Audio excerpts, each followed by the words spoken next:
No weapon that is formed against thee shall prosper. This day is notable in English history for two great deliverances wrought by God for us. On this day, the plot of the Papists to destroy our Houses of Parliament was discovered, 1605. While our princes they prepare in caverns deep a burning snare, he shot from heaven a piercing ray, and the dark treachery brought to day. And secondly, today is the anniversary of the landing of King William III at Torbay, by which the hope of popish ascendancy was quashed and religious liberty was secured, 1688. This ought to be celebrated not by the saturnalia of striplings, but by the songs of saints. Our Puritan fathers most devoutly made it a special time of thanksgiving. There is extant a record of the annual sermons preached by Matthew Henry on this day. Our Protestant feelings and our love of liberty should make us regard its anniversary with holy gratitude.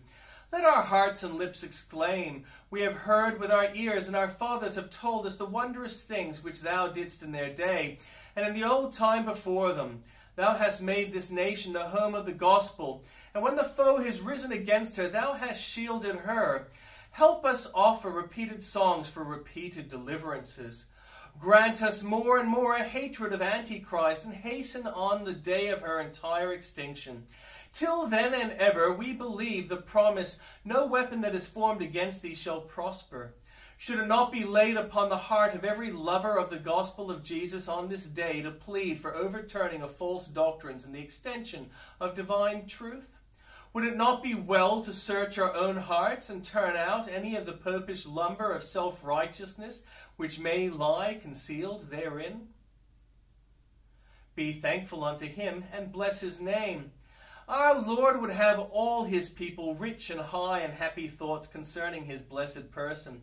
Jesus is not content that his brethren should think merely of him. It is his pleasure that his espoused one should be delighted with his beauty.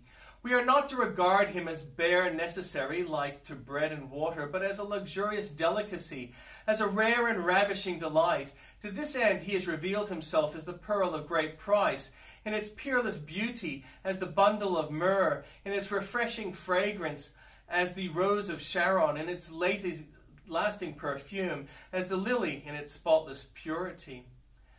As a help to high thoughts of Christ, remember the estimation that Christ is had in beyond the skies, where things are measured by the right standard. Think how God esteems the only begotten, his unspeakable gift to us. Consider what the angels think of him as they count it their highest honor to veil their faces at his feet. Consider what the blood-washed think of him as day without night they sing his well-deserved praises. High thoughts of Christ will enable us to act consistently with our relations towards him.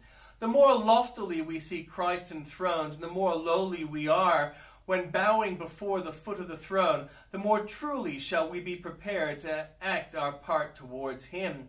Our Lord Jesus desires us to think well of him, that we may submit cheerfully to his authority. High thoughts of him increase our love. Love and esteem go together. Therefore, believer, think much of your Master's excellency. Study him in his primeval glory. Before he took upon himself your nature, think of the mighty love which drew him from his throne to die upon the cross. Admire him as he conquers all the powers of hell. See him risen, crowned, glorified. Bow before him as the wonderful, the counselor, the mighty God. For only thus will your love to him be what it should.